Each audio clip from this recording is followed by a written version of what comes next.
جی السلام علیکم، دس از می چودھری وقار الحسن ایڈوکیٹ۔ دوستو، آج کی اس ویڈیو میں ہم بات کریں گے کہ ایف آئی آر کو ختم کیسے کروایا جا سکتا ہے، یعنی کہ ایف آئی آر کو کویش کیسے کروا سکتے ہیں۔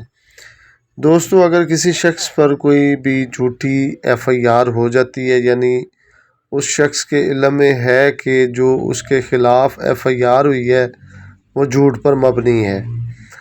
اس ایف آئی آر میں کوئی صداقت نہیں ہے، مدعی نے کسی رنجش کی وجہ سے یا کوئی پرسنل ایشو کی وجہ سے اس کے خلاف جو ہے وہ پرچہ کروا دی ہے، تو اس پرچے میں وہ شخص جس کے خلاف جو جھوٹی ایف آئی آر ہو گئی ہے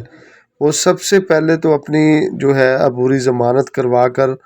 اس ضمانت کو کنفرم جو ہے وہ کروائے گا، اور اگر وہ شخص پکڑا بھی جاتا ہے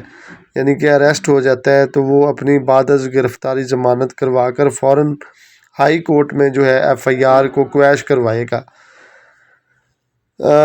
ہائی کورٹ سے یعنی کہ رجوع کرے گا اور وہاں سے ایف آئی آر کا خاتمہ کروائے گا۔ اگر ضمانت کروا لینے کے بعد وہ ایسا نہیں کرتا اور ٹرائل کے لیے چلان آ جاتا ہے اور وہ شخص ٹرائل میں پیش ہو جاتا ہے تو پھر اس کے لیے مشکل ہو جائے گا اپنی ایف آئی آر کو ختم کروانا، کیونکہ اس پر ہائی کورٹ کا بہت ہی اہم فیصلہ آ چکا ہے جس میں بتایا گیا کہ چلان عدالت میں جمع ہو جانے کے بعد جو ہے ایف آئی آر کویش نہیں ہو سکتی۔ ملزم ٹرائل کورٹ میں بری ہونے کے لیے درخواست دے سکتا ہے لیکن کویشمنٹ جو ہے وہ نہیں ہو سکے گی۔ اب ٹرائل کورٹ ہی ڈیسائیڈ کرے گی کہ ایف آئی آر میں کتنی صداقت ہے، اور مدعی جو ہے مقدمہ